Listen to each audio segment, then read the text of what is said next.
Saya persilahkan duduk kembali. Shalom. Shalom.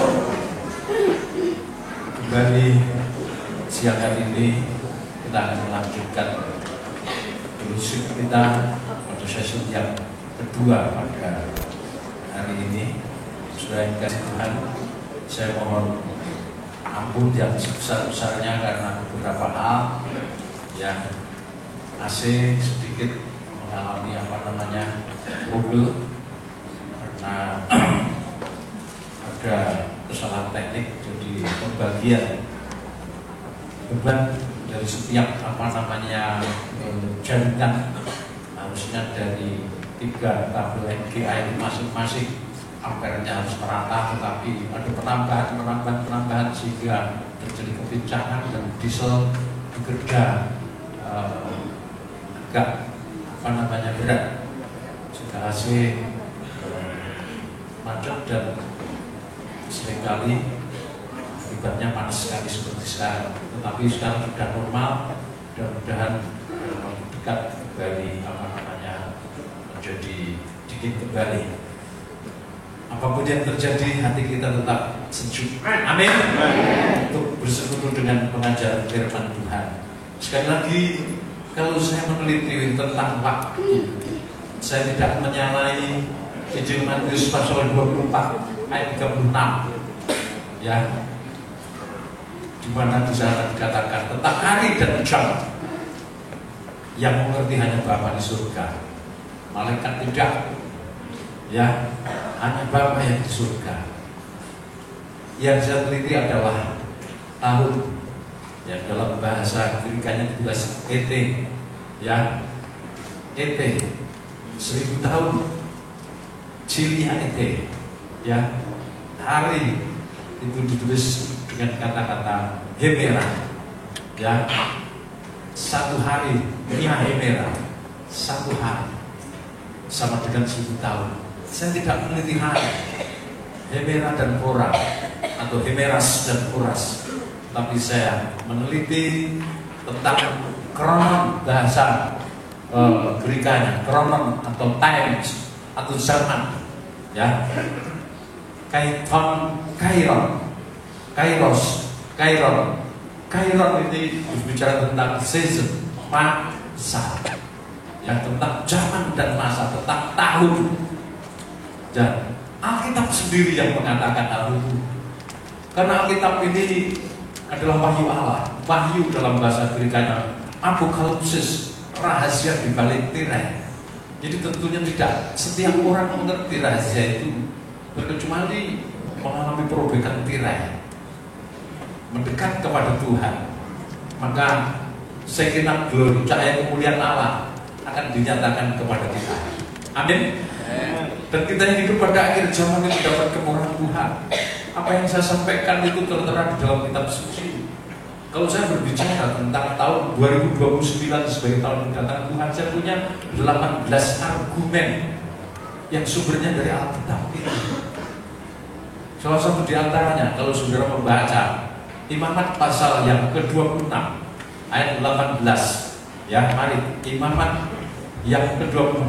Saya akan melihat nubuat asal usul tahun kemerdekaan bangsa Israel. Mari ditanyakan asal usul kemerdekaan bangsa Israel. Israel merdeka tanggal berapa? 14 Mei tahun 1948. Apakah Israel sebagai umat pilihan Allah yang seluruh hidupnya ada di tangan Tuhan, segala hal yang terjadi di dalam Israel Tuhan tahu, bahkan tentang kemerdekaannya pun Tuhan sudah merencanakan. Amin. Karena Israel itu menjadi tanda di mata Tuhan.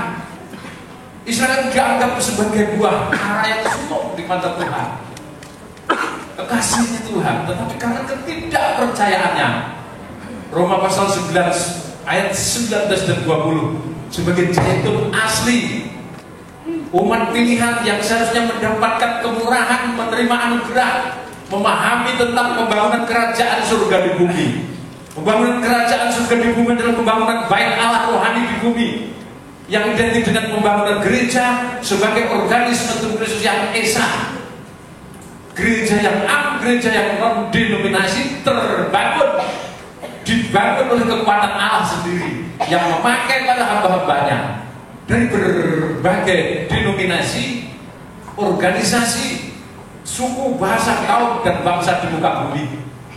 Terdiri dari berbagai sistem. Kalau tubuh manusia ada 14 sistem itu seperti organisasi. Bukan berarti karena tubuh manusia terdiri 14 sistem nanti tubuh Kristus secara harfiah dibangun oleh 14 organisasi. Tidak, ini hanya parabel, kiasan. Ya, setiap sistem itu punya cara kerja sendiri, punya kebutuhan sendiri, ya, kinerjanya juga sendiri, hasil kerjanya sendiri, cara kerjanya setiap sistem berbeda. Tapi yang terdasar, setiap sistem itu mampu berkomunikasi dengan komunikasi sejati, komunikasi yang tanpa pamrih. Kalau mereka bisa berintegrasi, menyatu, bahu membahu, saling memberi faedah, ini juga satu kerjasama yang tanpa pamrih. Amin. Pamrihnya hanya bagaimana setiap sistem mempertahankan jasad organisme tetap sehat dan bugar.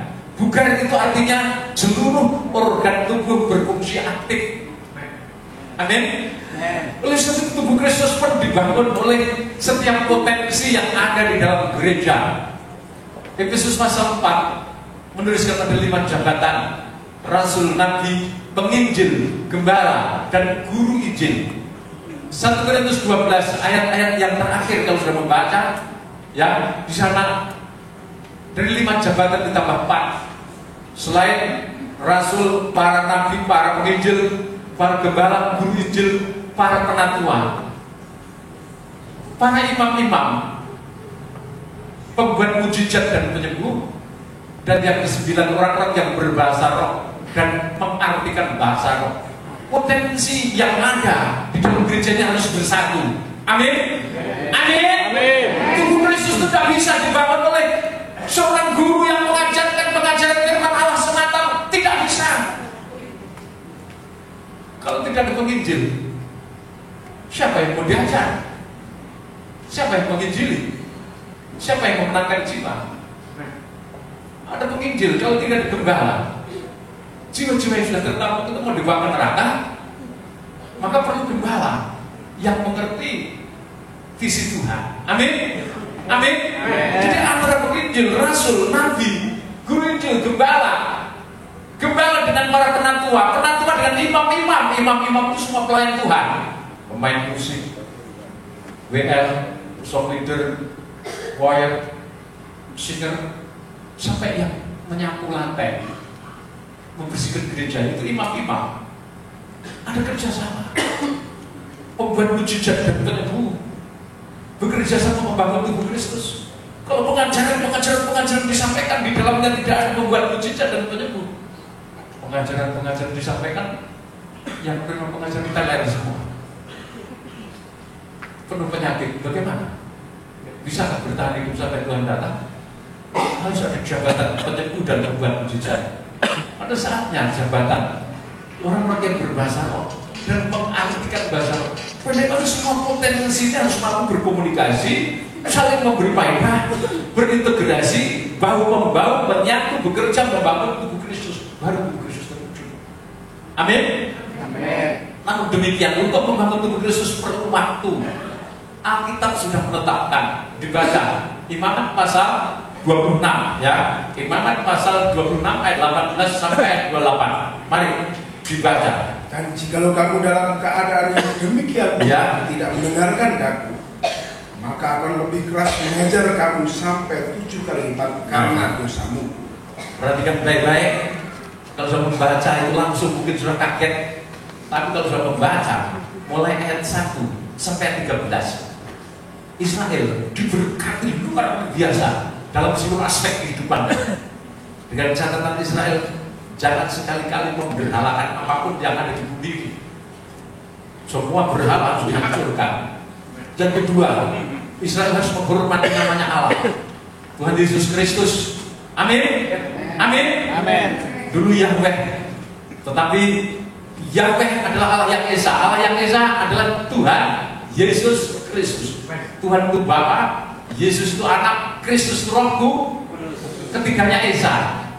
Dalam pengertian, Bapa itu adalah fungsi jabatan sebagai pencipta langit dan bumi. Yesus sebagai anak dalam fungsi jabatannya, Allah dalam fungsi jabatannya sebagai juru selamat dan penebus dosa, sebagai imam besar yang melakukan gerak-gerak dengan darahnya sendiri. Sedangkan Kristus itu adalah Allah yang Esa dalam fungsi jabatannya sebagai Allah yang memberi damai sejahtera dan menyempurnakan gerejanya pada akhir zaman. Ketiga fungsi jabatan itu dilakukan oleh Allah yang tunggal, Allah yang Esa. Amin. Namanya Tuhan Yesus Kristus. Allah sudah berfirman, jangan sembarangan dengan nama Allah, dan Sabat harus diperhatikan. Sabat adalah hari di mana diselenggarakan ibadah. Saudara jangan berbantah-bantah mencari Sabat yang sesungguhnya itu hari apa, Kemiskah, Jumat, kan Sabtu. Tetapi kita melihat Sabat dalam makna rohani, di mana di dalam Sabat harus terjadi penyempurnaan. Amin. Amin. Itu yang dikehendaki Yesus. Orang Yahudi berpegang pada Sabat lahiriah, tetapi Yesus berpegang pada Sabat rohani, di mana pada hari Sabat ada orang yang sakit tangan kering sebelah, Tuhan Yesus sembuhkan. Farisi, Sanhedrin marah. Yesus dihujat, hari Sabat kamu bekerja, karena mereka hanya memahami Sabat dalam pengertian lahiriah. Jadi saudara kalau bicara tentang Sabat, saudara tidak usah berbalap-balap. Oh, Sabat itu hari Sabtu, Sabat itu hari Minggu, Sabat itu Sabtu. Amin. Nanti habis berbalap-balap tentang apa? Sabat. Kalau saudara percaya Sabat hari Sabtu, lakukan. Kalau kamu percaya bahwa Sabat adalah Allah hadir di tengah ibadah, Allah berfirman, Allah menyempurnakan jemaat, itu Sabat. Hari Senin bisa dikatakan Sabat. Dengan catatan pada hari Senin ada ibadah, di dalam ibadah hadirat Allah hadir, Allah berfirman, jemaat mengalami penyucian. Amin. Jemaat mengalami penyempurnaan, itu Sabat. Amin. Jangan terpecah belah. Kalau ada yang berkata Sabat hari Jumat, silakan kita hormati. Kalau ada yang berkata Sabat hari Sabtu, kita hargai. Kalau ada yang menyebut namanya Allah itu Yahweh, kita hormati dia, karena dia menyebut nama Allah dengan bahasa Ibrani. Amin. Tapi kalau ada yang menyebut nama Allah Gusti Yesus Kristus, kita juga menghargai. Gusti itu artinya namanya Allah yang Maha Kuasa. Kita tidak usah berbalah-balah tentang nama Allah. Apapun nama Allah, saudara, yang penting fokusnya kepada Dia yang turun ke bumi dan menjadi daging. Amin. Amin. Tubuh Kristus jangan dikoyakkan karena makanan. Yang satu percaya, saya makan pentol bakso. Yang satu waduh, haram. Ya kalau kita masih hidup dalam hukum Taurat, haram. Yang sudah makan tadi malam haram. Kenapa? Daging babi. Mengerikan. Ya, menurut hukum Taurat, Imamat pasal berapa? Pasal 11. Binatang berkaki 4 yang dinyatakan halal untuk disembelih dan dimakan, dipersembahkan sebagai korban. Binatang yang berkuku belah 2 dan memamah biak. Kelinci memamah biak, tapi kukunya seperti kucing. Haram atau halal? Haram. Menurut hukum Taurat. Ya toh? Babi berkuku belah 2, tapi babi tidak pernah memamah biak. Haram atau halal? Haram. Anjing memamah biak? Tidak. Kukunya berbelah 2? Tidak. Tapi dagingnya sangat lezat. Kata sebagian orang yang suka. Ya toh? Nah, ketika Yesus datang, Taurat itu digenapkan. Amin. Sebab itu yang haram bukan lagi yang masuk mulut, dikeluarkan lewat anus di buang pejaban, tetapi yang haram adalah yang keluar dari mulut ketika kita bicara yang tidak bisa dipertanggungjawabkan, bicara yang najis, bicara yang tidak berguna. Itu yang haram. Amin. Orang makan, silakan. Saya cuma makan daun singkong saja misalkan, itu baik, karena daun singkong itu banyak klorofilnya. Bagus kalau sudah kurang darah. Tapi kalau sakit ginjal, jangan Jangan mengkonsumsi semua makanan yang mengandung zat besi tinggi, bayam, kangkung, apalagi kalau asam urat. Strictly forbidden. Dilarang keras. Amin. Amin. Amin. Kalau orang sehat semua boleh dimakan. Semua boleh dimakan. Ya. Tapi ada sebagian orang yang cuma makan cuma makan sayur saja. Tidak usah diperbanyak. Surat Roma ini kalau sudah membaca, sebelum kita lanjutkan imamat, baca dulu surat Roma ini. Jangan-jangan Pak Paulus ini cuma kecap saja. Apa yang saya ucapkan ini firman, ya. Mari dibaca ayat 1. Ayat 1. Ini untuk membangun tubuh Kristus. Kita itu jangan dipecah karena sahabat. Jangan dipecah karena nama Yesus. Kalau kamu menyebut nama Yesus dengan nama lain bahasa Greka, Yusia, Amasia dan sebagainya, silakan pakai Alkitab Muslim bahasa Greka. Saya akan memberikan apresiasi yang dasar. Berarti saudara lebih dari saudara kita orang Muslim yang menggunakan Quran yang bahasa Arab murni. Amin. Jangan hanya namanya saja diambil bahasa asing, tapi seluruh kitab sucinya harus gunakan itu, ajarkan itu bahasa. Cuma mahir bahasa Greka, angkat tangan. Kita berikan apresiasi. Amin. Kita jangan dipecah oleh nama itu. Kalau kamu percaya nama itu, hormati. Amin. Tapi yang memakai nama itu jangan menghina yang tidak memakai nama itu. Ini demi kesatuan tubuh Kristus. Saya berkatakan demi kesatuan tubuh Kristus. Anus sehari dimandikan 27 kali tetap anus. Yang baunya sangat tidak enak. Cara kerjanya silent, senyap-senyap. Saya tanya, ini bicara gas saja. Kalau anus saudara bereaksi mau bekerja, apakah teriak-teriak? Kalau anus saudara mengeluarkan gas buang, apakah anus itu teriak-teriak?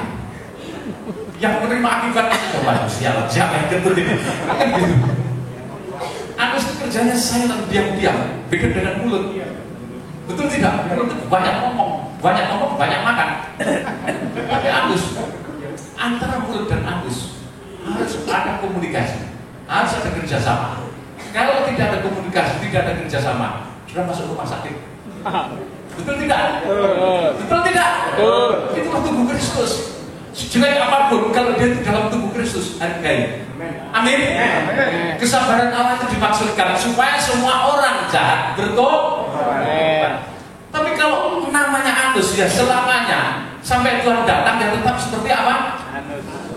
Yang penting anus itu berfungsi aktif, ada komunikasi baik dengan mulut, tidak sembarang tempat, tidak sembarang waktu. Betul tidak? Anus pun harus ditahbiskan, betul tidak? Yang ditahbiskan itu anus pun harus ditahbiskan. Kalau anus itu tidak ditahbiskan, saat saudara seperti ini dengar firman Tuhan, anus bereaksi, ngit, dus, gas buang, remisi ini gas buang ini. Kalau diukur, membayangkan berapa ratus orang, 100 orang membuang gas di sini, kalah parfum itu. Ya, apalagi kalau yang dibuang yang satu lagi. Udah sakit, pengen lari ke belakang. Baru saja bilang duduk, pengen lari lagi. Ini artinya enggak mau kompromi yang di situ.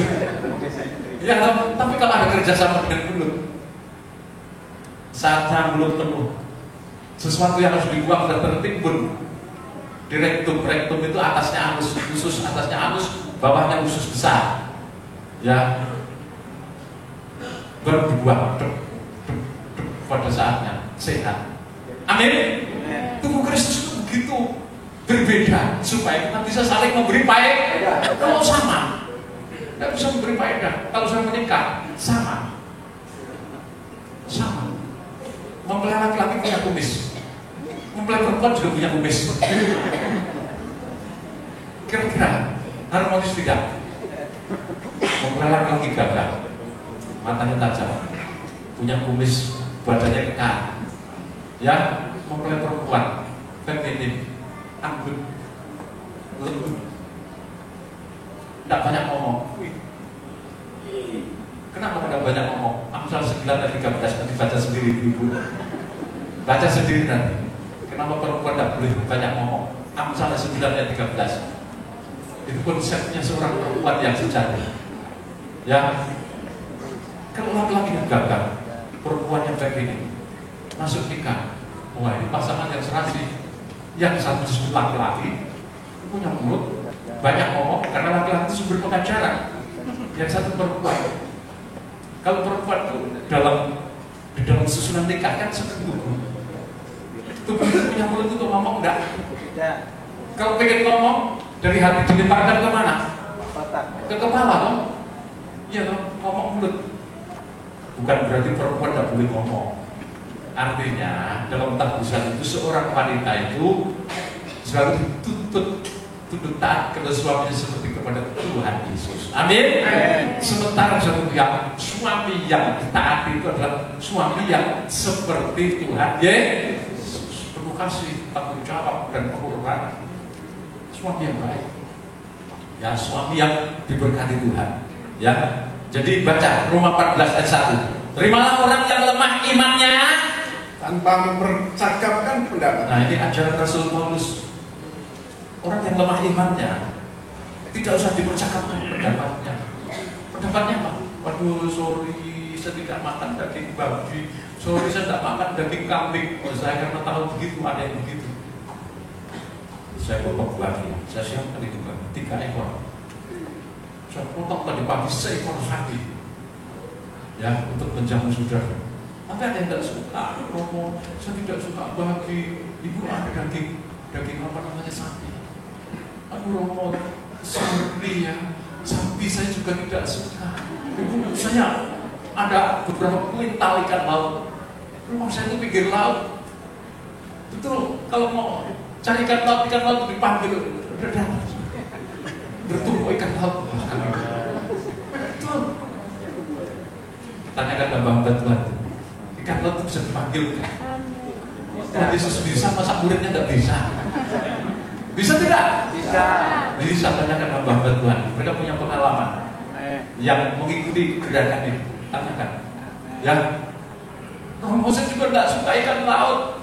Saya bilang, saya punya kolam banyak, ada kurang banyak. Ya, ada ikan lelenya ribuan ribu jumlahnya. Pagi-pagi tadi jam 2 saya perintahkan jam ambil 1000 ekor ikan lele bawa sini. Aduh Romo, ikan lele itu haram.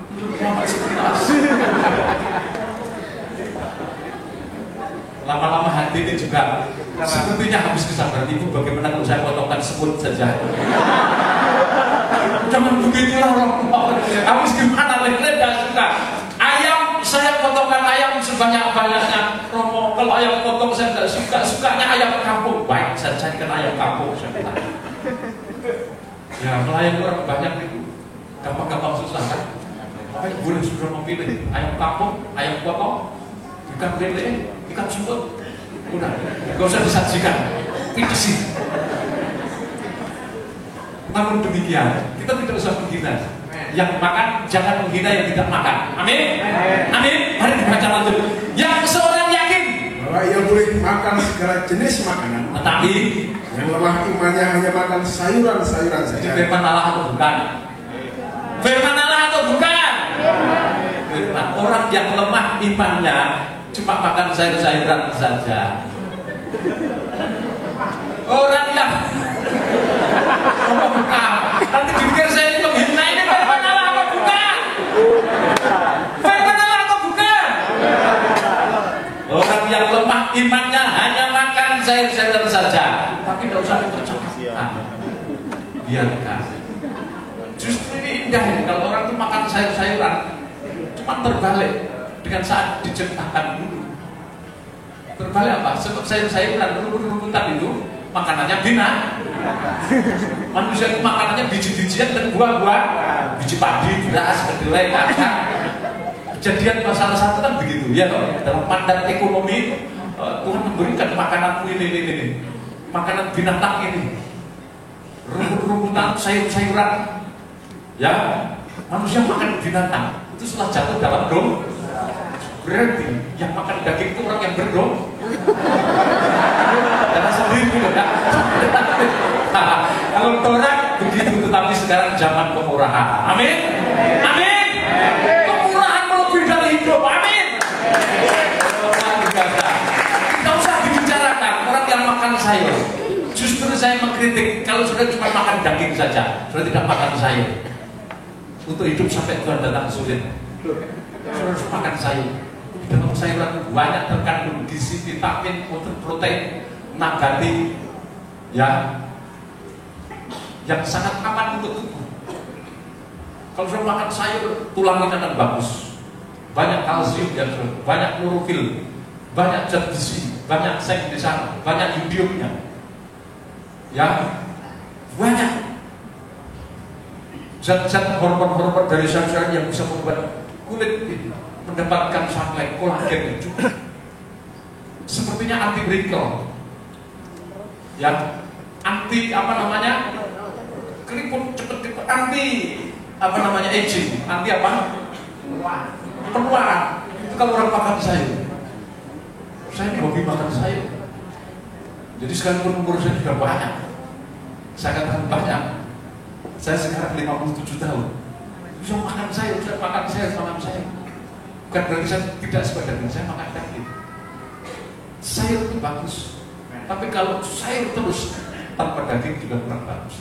Dan itu pun tidak usah dibicarakan. Artinya tidak usah nanti jadi perbuatan Kristen orang bertobat. Tuhan datang itu kan menyempurnakan Taurat. Masa yang dimakan sayur saja? Dasar lemah imannya. Amin. Amin. Tidak boleh. Rasul Paulus sudah ngomong, terimalah orang yang lemah imannya tanpa mempercakapkan pendapat. Ini demi kesatuan, demi kerukunan. Amin. Amin. Nah, jangan dipaksa. Tapi kadang-kadang perlulah dilatih bahwa makan daging itu sehat. Istri saya tidak suka daging kambing, tidak suka daging babi, tidak suka, apalagi daging anjing, daging sapi saja. Kalau feelingnya ya enak, sejahtera, dia makan. Dia lirik saya makan, enggak. Saya tidak makan, dia tidak makan. Suatu saat saya sedikit menggoda, saya beli makanan daging babi. Ya, ditanya, itu apa? Waduh, ini sate sapi. Kayaknya di Kudus gitu. Saya pernah tinggal di Kudus cukup lama. Ya, dia makan, enak. Setelah makan, kami tahu itu daging babi. Nah, berarti kamu itu tidak suka daging babi bukan karena apa? Karena perasaan menjadi berhala. Buat cuci dan enak. Nah, setelah daging babi, tahu, Anda boleh begitu kan? Ini maksud saya cuma menggoda bahwa sebenarnya orang itu makan dan tidak makan itu karena perasaan. Amin. Amin. Orang yang lemah imannya tidak usah dipercakapkan. Ayat 3, siapa yang makan? Janganlah menghina orang yang tidak makan. Dan siapa yang tidak makan? Janganlah menghakimi orang yang makan. Sebab Allah telah menerima orang itu. Siapakah kamu sehingga kamu menghakimi hamba orang lain? Entahkah ia berdiri, ya, entahkah ia jatuh, ya, terus itu adalah urusan tuannya sendiri. Ya, tetapi ia akan tetap berdiri karena Tuhan berkuasa menjaga dia terus. Nah, terus membaca ayat selanjutnya itu tentang hari. Yang satu menganggap hari itu lebih penting, yang ini kurang penting, tidak usah dipercakapkan. Yang satu menyebut namanya Tuhan Yesus. Dia Yesus, Tuhan Yesus. Oh my God. Oh, Tuhan Yesus juga. Kalau golongannya tikus apa? Jowo orang tikus Inggris. Itu silakan tuh haknya. Kalau saudara menyebut doh Gusti Yesus, doh Gusti Yesus artinya merupakan satu sesaat yang dinaikkan pada Tuhan ya. Enggak salah toh. Amin. Enggak apa-apa, silakan. Sudah mau menyebut doh Yehuwah Gusti Allah Ta'ala, silakan. Memang namanya Allah Yehuwah. Tapi Alkitab juga menulis bahwa nama Allah itu Tuhan Yesus Kristus. Terimalah. Jangan karena nama Allah, jangan karena makanan, jangan karena hari. Tubuh Kristus terkoyak, terpecah belah. Amin. Nanti pekerjaan 9 jabatan, pekerjaannya para rasul, nabi, penginjil, pekerjaan para gembala, guru injil, para penatua, imam-imam, pembuat mujizat, penyembuh dan orang berbahasa lain sia-sia nanti. Mereka bekerja keras untuk kesatuan, untuk kerukunan. Orang yang nggak ngerti firman mengkoyak-koyak kesatuan dengan hal-hal yang maaf, yang sia-sia. Amin. Yang makan tidak usah membicarakan yang tidak makan. Yang tidak makan tidak usah menghakimi yang makan. Baik tegak atau apapun kondisinya, Allah bertanggung jawab. Amin. Nah saudaraku, jadi kembali saya lanjutkan tentang ketetapan masa. Allah sudah menetapkan Israel dihajar, dikutuk oleh Allah. Karena kenyataannya sejak Israel keluar dari Mesir, ya, sejak Israel keluar dari Mesir, terus-menerus Israel terlibat dalam pemberhalaan. Budaya Mesir, kultur Mesir itu terbawa sampai di Kanaan. Sebentar ingat Allah, nanti jatuh lagi dalam pemberhalaan. Oleh sebab itu ayat 1 kalau sudah membaca sampai ayat yang ke-13 ya dari kitab Imamat itu merupakan janji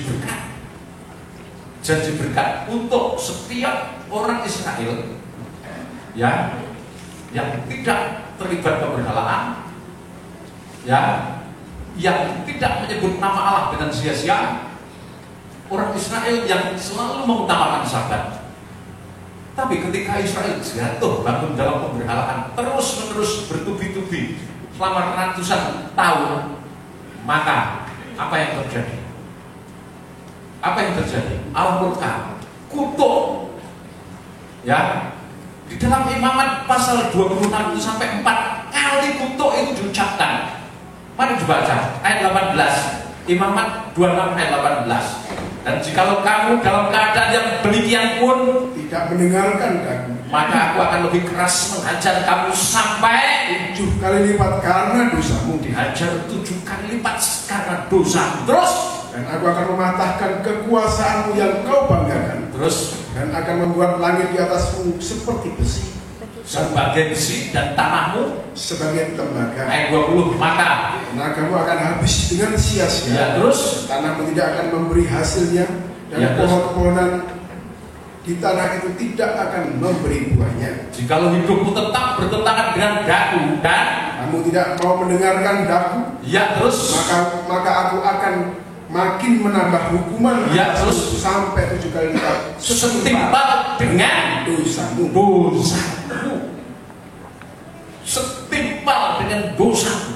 Kalau sudah membaca sampai ayat 28, diucapkan 4 kali. Aku akan menghajar engkau dengan kutukan 7 kali lipat. Saudaraku, ini diucapkan oleh Tuhan sendiri.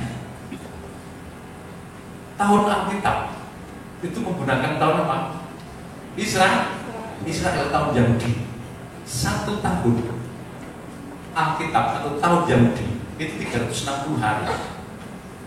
Belum bisa membaca itu. Wahyu pasal 11 ayat 2, ya, Wahyu pasal 11 ayat 2, Wahyu 12 ayat 6, Wahyu 13 ayat 5. Di sana membuktikan bahwa 1 tahun itu 360 hari, 3,5 tahun itu 1260 hari. Berarti 1 tahunnya 360 hari. Beda dengan tahun Masehi, tahunnya orang Kristen. 1 tahun 365 seperempat hari. Kenapa 365 seperempat? 4 tahun sekali. Bukan 365, dan 360 disebut tahun kabisat. Jadi kalau dibuat rata-rata 1 tahun Masehi itu 360 seperempat hari. Ya, berbeda dengan Israel. Padahal kalau saya membaca Yehezkiel dibaca Yehezkiel pasal yang keempat, ayat yang ke-6. Ya, mari dibaca. Yehezkiel pasal 4. Kalau engkau sudah mengakhiri waktu, ya, terus berbalinglah engkau untuk 2 kalinya. Ya, terus tetapi pada sisi kananmu dan tanggunglah hukuman kaum Yehuda 40 hari lamanya. Aku menentukan bagimu 1 hari untuk 1 tahun. 1 hari dihitung 1 tahun. Itu saat Israel dikepung, saat Israel terancam mau diratakan oleh Tuhan. Tuhan berfirman demikian, berbuat demikian lewat mulut Nabi Yehezkiel. 1 hari hukuman bagi bangsa Israel disamakan dengan 1 tahun. Ya, jadi kalau 1 tahun 360 hari, dalam hukuman, maka 300 sama dengan 360 hari itu sama dengan 360 tahun. Sudah lihat, kutub 7 kali. Satu hari hukuman dihitung 1 tahun atau 360 hari. Nah, 360 hari ini sama dengan 360 tahun. Jumlah hukuman atas Israel dan Yehuda 7 kali lipat. Jadi 7 kali 360 tahun, 2520 tahun. Ini lamanya hukuman. Kalau 2520 tahun dijadikan hari, 2520 kali 360 hari, 907.200 hari. Itu lamanya hukuman. Lanjut ya. Kemudian Israel Yehuda dihukum di Babel mulai tahun 606 sebelum Masehi. Lamanya hukuman 70 tahun. Kenapa? Satu sabatnya dihukum 1 tahun. Selama 70 sabat atau 490 tahun sejak keluar dari Mesir, Israel mengabaikan sabat Tuhan. Harusnya hari sabat 6 tahun bekerja, tahun ke-7 tanah diistirahatkan, itu tidak dilakukan, maka dihukum luar biasa. Satu sabatnya 1 tahun, kalau 70 sabat, ini juga nubuatnya Nabi Daniel, dihitung sebagai 70 tahun Israel dibuat di Babel, dihukum 70 tahun. Baca Yeremia 25 ayat 11 Pak David. Yeremia 25 ayat 11. Ya, tidak usah dipindah masyarakat, tetap peta yang tadi. Ya, mari dibaca. Maka seluruh negeri ini akan menjadi reruntuhan. Jadi reruntuhan, dan ya. Ketandusan. Dan ketandusan terus. Dan bangsa-bangsa ini akan menjadi hamba kepada Raja Babel. Ya, Israel akan menjadi hamba pada Raja Babel lamanya 70 tahun lamanya. 70 tahun. Ya, Yeremia pasal 25 ayat 11. Tahun 606 Yehuda dihancur ratakan oleh Raja Nebukadnezar dari Babel. Sebelumnya kerajaan Israel tahun 722 sebelum Masehi dihancurkan rata dengan tanah yang pusatnya di Samaria itu oleh kerajaan Asyur atau Assyria. Sampai hari ini 10 suku itu masih tercerai-berai. Sedangkan Yehuda yang pusatnya di Yerusalem tahun 606 dihukum 70 tahun ditahan di Babel. Jadi dia kembali dari Babel 606 dikurangi 70 tahun, 536 sebelum Masehi Yehuda bebas. Yehuda, Yahudi itu terdiri dari 2 suku, Yehuda dan Benyamin. Kenapa? Kok pada saat Israel pecah setelah Salomo mati, pecah menjadi 2 kerajaan yang dipimpin Yerobeam dan Rehabeam. Kenapa Yehuda memilih Benyamin? Kenapa Benyamin ngeblok Yehuda? Kok tidak ngeblok suku-suku? Sejarahnya Yehuda itu sekalipun kondisinya seperti apa, kasih sayang terhadap Benyamin itu luar biasa. Ketika mereka datang ke Mesir, Yusuf menghendaki supaya Benyamin ditahan. Ya, semua kakak-kakak Benyamin tidak ada yang membela. Yehuda maju pada Yusuf. Kalau sampai Benyamin ditahan, ayah hambamu Yakub yang sudah tua akan mati masuk liang kubur dalam duka cita yang mendalam. Oleh sebab itu daripada ayah mati dalam duka cita, lebih baik aku saja yang ditahan, bebaskan Benyamin. Benyamin sebagai adik terkecil, dia sangat mengingat jasanya kakaknya ketika di Mesir. Pada saat masa kelaparan tahun kedua mereka membeli gandum di Mesir. Dan pada akhirnya Yusuf mengizinkan Yehuda ditawan, Benyamin pulang. Oleh sebab itu ketika Israel pecah setelah kembali dari Mesir menuju Kanaan, kerajaan itu pecah, Benyamin tetap ingat jasa Yehuda, berpihak. 2 suku Benyamin dan Yehuda disebut Yahudi yang sekarang di Palestina. 10 suku masih tercerai-berai sampai hari ini. Saudara kasih Tuhan, tahun 536 Yehuda bebas. Tepatnya bulan Nisan di sejarah menulis. Nisan itu antara April, kalau di sini pertengahan April sampai dengan Mei, tahun 536. Yehuda bebas tahun 536 sebelum Masehi. Hanya sesaat ingat Allah, lalu kembali jatuh dalam perjinan dan pemberhalaan sampai hari ini. Israel jatuh dalam pemberhalaan sampai detik ini. Allah berjanji menghukum 7 kali lipat. Imamat 2 ayat 18 tadi. 7 kali lipat itu 2520 tahun atau 907.000 hari 200 kalau dijadikan hari. Jumlah hukuman 907.200 hari dijadikan tahun Masehi. Tadi kan tahunnya Yahudi sekarang jadi tahun Masehi. 907.200 hari dibagi 365/4 kedapatan 2.483,8 tahun. Lanjut. Ya. Israel kembali dari Babil tahun 536 bulan Nisan itu April, Januari, Februari, Maret, April. Bulan yang keempat maksudnya begitu. Ya. Israel langsung jatuh lagi dalam dosa. 7 kali lipat dihukum.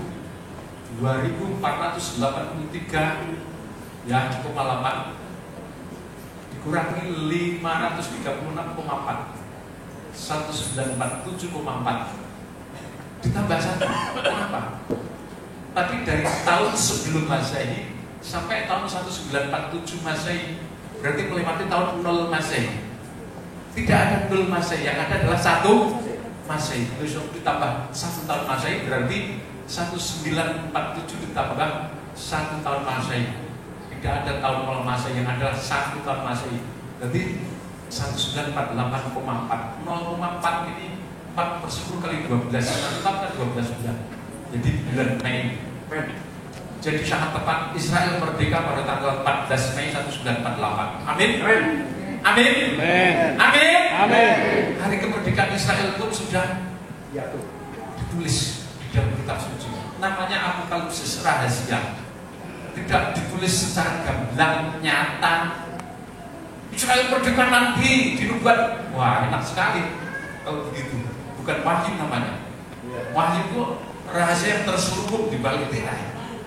Jadi semuanya serba rahasia. Sebenarnya harus disembunyi apa yang ada di dalam kitab wahyu. Nah, kalau begitu saudara, ya Israel merdeka tanggal 15 Mei tahun 48. Apa kaitannya dengan kedatangan Tuhan Yesus yang kedua? Mari lanjut.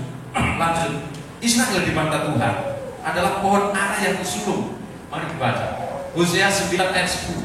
Israel di mata Tuhan adalah pohon ara yang sulung. Hosea pasal 9 ayat 10. Mari. Hosea pasal 9 ayat 10. Seperti buah-buah anggur di padangku. Ya. Aku mendapati Israel dahulu seperti buah sulung. Ya. Sebagai hasil pertama dari buah pohon ara. Nah, aku mendapati Israel dahulu seperti buah sulung, sebagai hasil sulung pohon ara. Aku melihat nenek moyang, tetapi mereka itu telah pergi kepada Baal Peor. Nah, Baal Peor itu dewa mataharinya, ya, dewa matahari. Baal Peor dewa matahari, dan dengan dewa Mitras, ya, dewa Sol, ya, identik dengan Apollo dan lain-lain. Ya, lanjut dibaca. Dan telah membaktikan diri kepada dewa keaiban, terus sehingga menjadi kejijikan, ya, sama seperti apa jadi yang mereka bangun dalam pemberharaan. Pohon buah ara yang sulung itu Israel. Terus apa kaitannya kemerdekaan Israel 14 Mei 1948 dengan kedatangan Tuhan pada tahun 2029 nanti? Waktu kedatangan anak manusia yang kedua dipersingkat Matius 24 ayat 22, 2 Petrus pasal 3 ayat 9, Wahyu 22 tadi sudah saya bacakan. Lanjut. Ya. Hosea 9 ayat 10. Israel di mata Allah adalah pohon buah ara yang sulung. Dibaca dulu. Matius pasal 24. Matius pasal 24. Mari. Matius pasal 24. Marilah pelajaran yang perumpamaan tentang pohon. Nah, dibaca mulai ayat yang ke-32. Ya.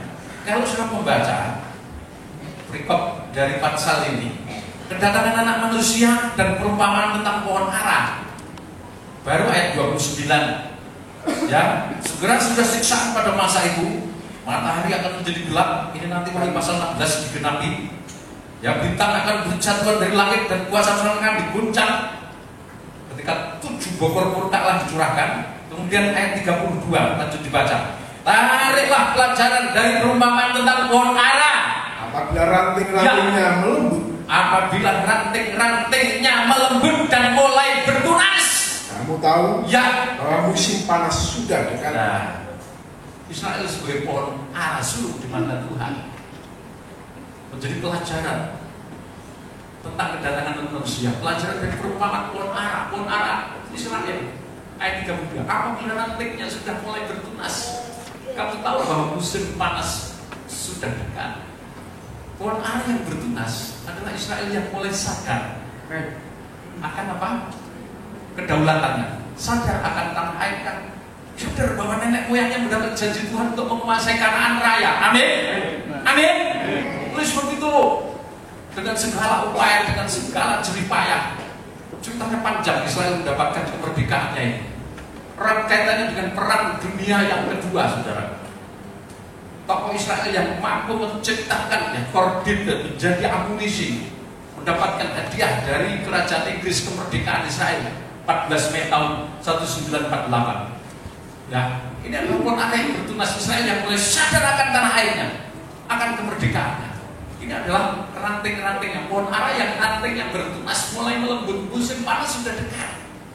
Ayat 33. Demikian juga jika kamu melihat, ya, semuanya ini, ya, ketahuilah bahwa waktunya sudah diambang itu. Jadi kalau kamu melihat pohon ara itu sudah melembut, ranting-rantingnya sudah mulai bertunas, kamu melihat semuanya ini, ketahuilah bahwa waktunya sudah dekat, sudah diambang pintu. Amin. Baca ayat 34. Aku berkata kepadamu, sesungguhnya angkatan ini tidak akan berlalu sebelum semuanya ini terjadi. Firman Tuhan, angkatan ini, angkatan yang menyaksikan pohon ara mulai melembut, ranting-rantingnya bertunas. Angkatan tidak akan berlalu sebelum firman Allah ini digenapi. Ada satu angkatan yang masih tinggal hidup sejak Israel bertunas, ranting-rantingnya melembut. Israel sadar akan kemerdekaannya 14 Mei tahun 48. Ada satu angkatan yang tetap hidup. Sesungguhnya angkatan ini tidak akan berlalu sebelum semuanya ini terjadi. Langit dan bumi akan berlalu, tetapi perkataanku tidak akan berlalu. Nah, mari perhatikan. Sudah perhatikan. Jadi, ya, lanjut dibuka Matius 24:34. Angkatan ini tidak akan berlalu sebelum semuanya terjadi. Satu angkatan. Kalau sekarang satu angkatan, satu generasi itu berapa tahun? 50 tahun paling maksimal. Yang disebut satu generasi, lazimnya segitu. Tapi Alkitab menulis satu angkatan, satu generasi menurut Alkitab ada 70 sampai 80 tahun. Mazmur 90 ayat 10 dibaca. Mazmur 90 ayat 10 mari. Masa hidup kami 70 tahun. Masa hidup kami 70 tahun. Ya, Dan jika kami kuat 80 tahun. jika kami kuat, kata Raja Daud, 80 tahun satu generasi. Dan 70 kebanggaan sampai 80 tahun. Terus dan kebanggaannya adalah kesukaran dan terus. penderitaan. Ya, Sebab cukup. Jadi satu generasi 70 sampai 80 tahun. Dikatakan tadi dalam ayat yang ke-34, aku berkata kepadamu, ya, dari ayat 33, demikian juga jika kamu melihat semuanya ini, ketahuilah bahwa waktunya sudah dekat, sudah diambang pintu. Aku berkata kepadamu, sesungguhnya angkatan ini tidak akan berlalu sebelum semuanya ini terjadi. Satu angkatan, kalau dihitung maksimalnya 80 tahun, berarti kedatangan Tuhan diambang pintu 1948 setengah. Ditambah berapa? 80 tahun, 2028 setengah. Setengah itu berarti antara berapa? Juni dan Juli. Tetap harinya tanya sendiri sama Tuhan. Saya tidak berani ngomong karena itu haknya Bapak. Saya hanya masanya.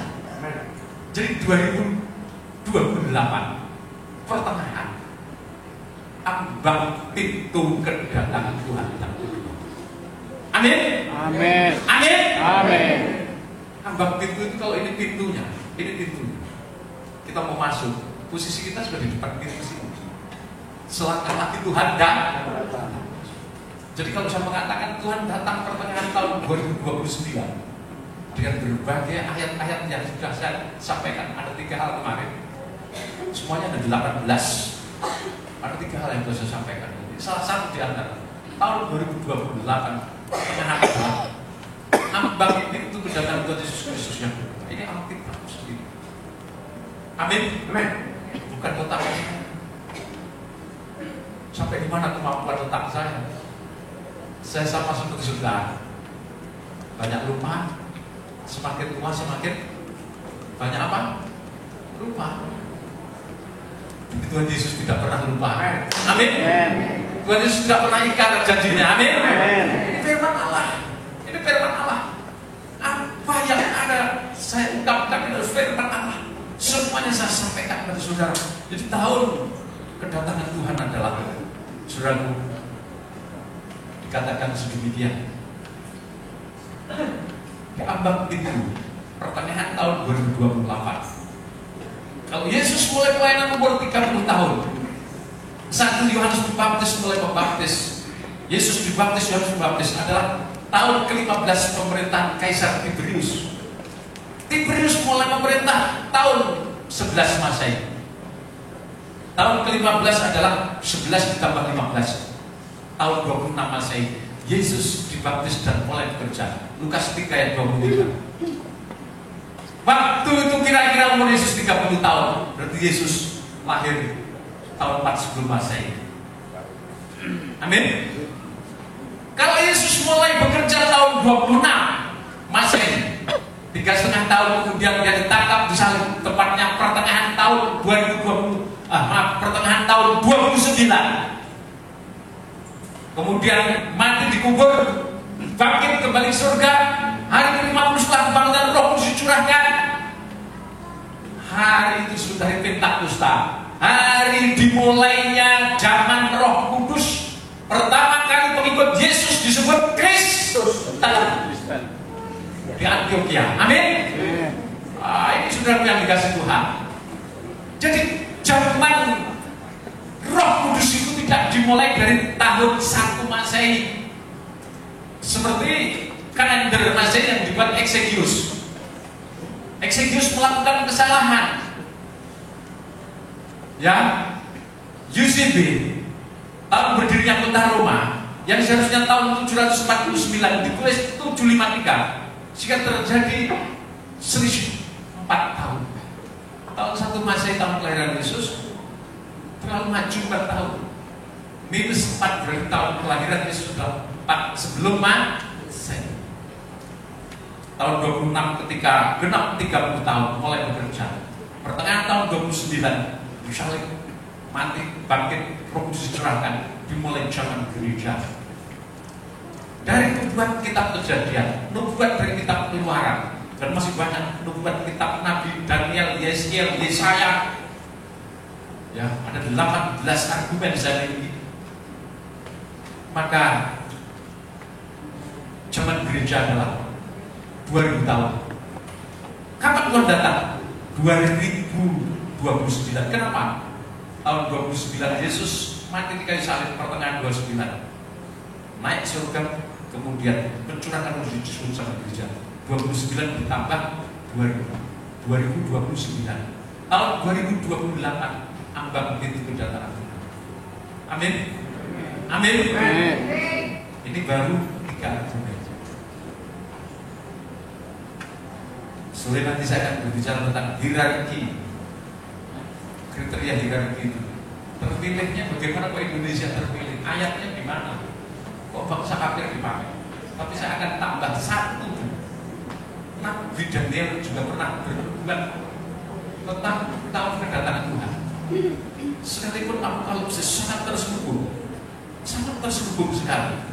Ya, mari ya dilanjutkan dengan peta 70 sahabatnya Daniel. Peta 70 sahabatnya Daniel. 70 sahabatnya Nabi Daniel. Dibaca Daniel 9. Nah, ini peta 70 sahabatnya Daniel. Kalau saudara menginginkan peta ini, ada yang saya buat, saya belum diperbanyak, belum bisa besar saja, nanti akan perbanyak. Juga peta kitab Wahyu ini ada, ya. Tapi tidak bisa kalau di fotokopi HPS harus besar. Kalau HPS kan kecil tulisan, ya. 70 sahabat Daniel Tuhan berikan, ya. Tuhan menggerakkan kepada saya untuk saya terangkan kepada saudara. Dibaca Daniel 9 ayat 24 sampai 27. Mari, Daniel pasal 9 ayat 24. 70 kali 7 masa telah ditetapkan atas bangsamu, ya, dan atas kutamu yang kudus, untuk melenyapkan kefasikan. Nah, untuk melenyapkan kefasikan 70 kali 7 sahabat.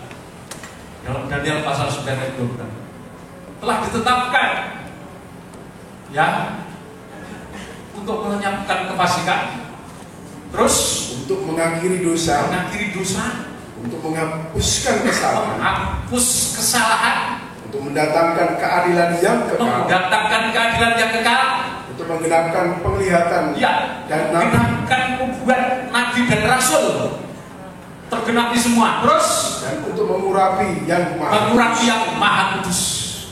Ada berapa poin? 1, 2, 3, 4, 5, 6 poin. Sampai, ya, terjadi 6 hal. Ya, melenyapkan kefasikan, mengakhiri dosa, menghapus kesalahan, mendatangkan keadilan yang kekal, menggenapkan nubuat nabi dan rasul, mengurangi yang maha kudus. Diperlukan 70 sahabat. Menurut nubuat Daniel. Saudara, kita berpikir logis saja. Kefasikan bisa dilenyapkan kapan? Fasik itu dosa melecehkan salib Kristus, merendahkan korban Kristus. Fasik menjadi jahat sekali. Kamu tidak memahami makna pengorbanan Tuhan. Kira-kira kefasikan itu bisa dilenyapkan kapan? Saat firman disampaikan terjadi pendamaian, kefasikan lenyap. Saat itu terjadi pendamaian, tapi kefasikan belum lenyap. Amin. Setelah terjadi perdamaian, berpelukan, menangis, sampai di luar berbalik. Saya terpaksa bisa minta ampun sama dia. Ya karena firman begitu nanti dianggap saya sombong. Bisa damai lah, tapi ya kita nolong sabar berdek. Keluar masing-masing. Saya mendengar dari mulut seorang pendeta. Mulut seorang pendeta mengatakan, ketika dia berdamai saat firman disampaikan di suatu tempat tak berantak. Yang saja nanti orang tidak rendah hati. Saya berpikir sebenarnya tidak rendah hati itu dia yang ngomong begitu. Dia punya keyakinan begitu. Saya mau ngomong apa? Firman disampaikan orang dengan tulus, menangis. Ambil Tuhan senior itu begitu penuh urapan. Harusnya bertobat sungguh-sungguh. Malah pendamaiannya itu cuma kamu palsu. Semu. Dan kefasikan yang bisa dilakukan sampai kapanpun, kecuali saat Tuhan sudah datang yang kedua. Amin. Berarti 70 sahabat ke-70 itu adalah saya datang Tuhan yang kedua. Kapan dosa diakhiri? Kapan kesalahan dihapuskan? Saat terjadi perjamuan suci, ada pelayanan gerak-gerak imam besar, dosa dihapuskan? Tidak.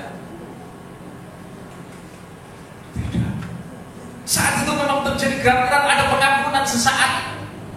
Tapi orang yang baru saja menikmati perjamuan suci dan firman Allah sampai di luar sudah bertengkar lagi.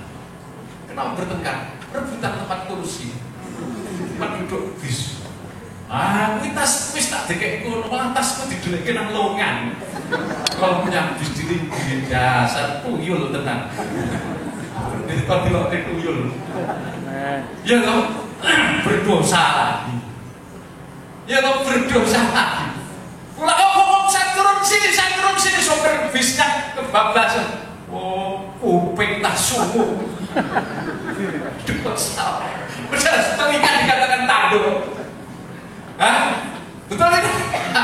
Pulang sampai di rumah haus, ya loh. Mestinya istrinya sudah siapkan minuman, tapi istrinya karena kesibukan di dapur sangat penuh, anaknya sakit lalai. Marah lagi, Mam. Sini, Mam. duduk sini. Kamu itu perempuan salah tak bisa. Goro-goro lali gawe teh salah tak bisa. Ampun Pak, anak kita sakit demam sejak pagi Pak. Tidak ada alasan. Tidak ada alasan. Berapa tahun kamu jadi istriku? Kamu tahu ini akhir zaman ya. Istri diancam akhir zaman. Sudah berbuat dosa lagi.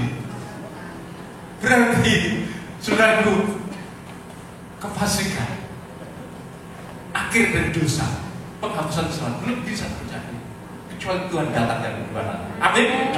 Kefasikan dosa, kesalahan total dihapus. Yang mati dibangkitkan dalam tubuh kita, yang hidup diubahkan dalam tubuh kemuliaan. Tidak lagi hidup dalam tubuh yang penuh dosa ini. Tubuh kebangkitan itu tidak berbuat dosa. Tubuh kebangkitan itu tidak berbuat dosa. Tidak emosi, tidak marah, tidak cemburu. Cemburu itu bahasa Grekanya jealous. Jailo dalam bahasa Greka itu mengandung dua makna. Menyangkut perasaan ingin memiliki seutuhnya dalam kebenaran dan kekudusan, dan satu pihak bernada negatif. Kalau sudah terjadi bisa berubah menjadi kebencian, amarah, dendam, menjadikan orang yang dicemburi musuhnya. Nah, ini rata-rata manusia itu yang kedua itu. Betul tidak? Bukan ingin memiliki seutuhnya dengan benar, tetapi ya, karena emosi, amarah, kefasikan, kesalahan, dosa itu baru nanti dihapuskan saat Tuhan datang. Kemudian mendatangkan keadilan yang kekal. Sekarang di mana ada keadilan? Di dalam sinode. Ada keadilan di dalam sinode. Oh, ini kosong. Musyawarah besar. Gereja-gereja itu tempat apa? Timbulnya persengketaan dan peperangan antar tokoh, banteng sama banteng. Itu tidak kancelnya cuma dengan itu. Pendeta besar berkelahi. Pernah saya itu melihat pendeta besar top di Indonesia, kelasnya internasional, di Kudus, dalam musyawarah daerah kok berkelahi. Wah, satu sisi kan dengan baca tak papar mulut udah habis benar. Kamu bekerja tidak sehat, penginjilan tidak sehat, kamu ketahui. Banyak gereja yang menangis karena kamu mulutmu memfitnah. Sapunya berkata, berdiri mas lari. Saya lari ke depan, saya rebut dalam nama Yesus, diam! Kembali ke depan duduk. Maaf, saya pendeta kecil. Kalau anak saya bergigit-gigitan seperti itu, seperti Yesus mengatakan, sampai kapan kegunaan itu? Harusnya Anda malu dengan pendeta kecil-kecil di desa. Anda punya nama besar, nama kosong. Kata-kata saya itu menyakiti hatinya, tetapi itu lebih baik. Oh, besar yang keluar pistol. Mulutmu jangan macam-macam, tak tembak, otak. Betul tidak? Betul tidak? Kubis tempat rebutan roh. Roh, bukan roh, roti. Betul tidak? Dapat tersenyum, tidak dapat menggoda. Mubis tempat berebutan kursi. Kalau kursi itu yang dihitung silahkan. Bukan kursi itu maksudnya keduduk. Kalau berangkat senyum lebar, kalau tidak berangkat dendamnya salah. Bukan saya melecehkan organisasi, tidak. Sekali lagi tidak. Organisasi perlu selama kita hidup di dunia. Tetapi mindset kita tentang gereja juga. Kalau kita organisasi main dan fanatik organisasi, yang terjadi adalah permusuhan dan perpecahan, penghinaan dan pelecehan terhadap orang lain yang dianggap tidak sama doktrinnya. Tapi kalau visi kita kerukunan yang sempurna, seperti Yohanes 17, seperti aku dan Bapa satu, Bapa biarlah mereka bersatu dalam kerukunan yang sempurna. Amin. Dalam kesatuan yang sempurna. Kalau tujuannya adalah tubuh Kristus, itu yang akan membantu. Nah, jadi sabat terakhir, keadilan ditegakkan, ya, nubuat nabi dan rasul digenapkan, yang maha kudus dikurangi. Jadi mempelai pria, Tuhan atas kalian Tuhan dan Raja di atas segalanya. Amin. Ini tergenapkan pada sabat terakhir Dibaca kembali Daniel pasal 9 ayat 24.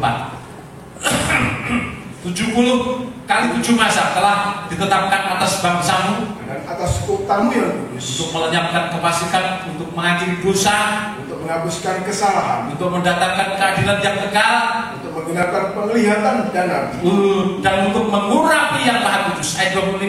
Maka ketahuilah dan pahamilah dari saat firman itu Ya, dari saat firman itu keluar, yakni bahwa Yerusalem ya, akan dipulihkan, Yerusalem akan dipulihkan, dibangun kembali sampai pada kedatangan ya, seorang yang diurapi, sampai kedatangan seorang yang diurapi di sini. Yerusalem akan dipulihkan. Nubuat Daniel itu diterima di sini. Ya. Terus mari dibaca. Seorang raja, Ya, seorang raja ada 7 kali 7 masa, ada 7 kali 7 masa, 7 sabat. Terus dan 60 kali ditambah 7 masa, 62 sabat, totalnya 69 sabat. Kota itu akan dibangun kembali Ya. dengan tanah lapang dan Yerusalem paritnya. akan dibangun dengan tanah lapang dan parit-paritnya. Diperlukan 7 sabat ditambah 62 sabat, 69 sabat. Sampai datang seorang yang diurapi, seorang raja yang diurapi. Kemudian tanpa salah dia disingkirkan. Seorang raja yang diurapi itu siapa? Tuhan ya? Tuhan ya? Yesus. Diurapi Roh Kudus. Kapan? Kapan? Ketika di langit terbuka, lalu seperti burung merpati hinggap dari langit dengan suara, itu anakku yang buka. Sini, Yesus menerima pengurapan. Tahun 26. Tahun 26 Masehi. Ya. 7 sabat ditambah 62 sabat, 69 sabat. Ya. Ini untuk memahami ini agak sedikit rumit. Sebenarnya gampang, simpel. Tapi kalau tidak dicermati membacanya, rumit. Mari dibaca ayat 25, baca ulang. Maka ketahuilah dan pahamilah dari saat firman itu keluar, yakni Bahwa Yerusalem akan dipulihkan, dibangun kembali sampai ada kedatangan seorang yang diurapi, sampai kedatangan seorang yang diurapi, seorang raja, ada 7 Ya. kali 7 masa, dan 60 kali 7 masa lamanya. kota itu akan dibangun kembali dengan tanah dan lapangnya, paritnya. Terus Tetapi di tengah-tengah kesulitan sesudah ke-62 kali 7 masa itu, akan disingkirkan seorang yang telah diurapi. nah, jadi setelah 7 masa ditambah 62 masa, dia diurapi. Seorang raja yang diurapi. Namun demikian tidak berapa lama, raja yang diurapi tadi akan disingkirkan. Ya, sesudah ke-62 kali masa, 7, kemudian 62, 69. Jadi setelah ke-62 sabat ini akan disingkirkan seorang yang telah diurapi, padahal Tidak ada salahnya apa-apa. itu Yesus yang disalib. Tidak berapa lama setelah diurapi, tahun 26, 3,5 tahun kemudian, tepatnya pertengahan tahun 29 Masehi, disingkirkan padahal tidak bersalah. Maka datanglah rakyat seorang raja Memusnahkan kota dan tempat kudus itu, tetapi raja itu akan memenuhi ajalnya dalam air bah, dan sampai pada akhir zaman Ya. akan ada peperangan. ada peperangan dan pemusnahan seperti yang telah ditetapkan. Nah, setelah Yesus mati di kayu salib, muncul seorang raja yang memusnahkan kota yang sudah dibangun dari Yerusalem. Siapa itu? Raja Jenderal Titus, anak Vespasianus, Kaisar Roma. Dia datang tahun 70 menghancurkan rata dengan tanah bait Allah yang pernah dibangun oleh saudara kasih Tuhan Ezra dan Nehemia, Zerubbabel dan Zakaria. Bait Allahnya dulu dibangun, setelah itu baru kota Yerusalem dibangun mulai tahun 457, berantakan dengan tanah. Tetapi Jenderal Titus pada akhirnya mati. Pukul oleh Allah di dalam peperangan, dia mati. Ya, setelah itu sampai akhir zaman terus terjadi peperangan. Sudah baca itu ayat 26 itu, sudah perhatikan baik-baik. Ya, Sesudah ke-62 kali 7 masa itu akan disingkirkan seorang yang telah durapi, padahal tidak ada salahnya apa-apa.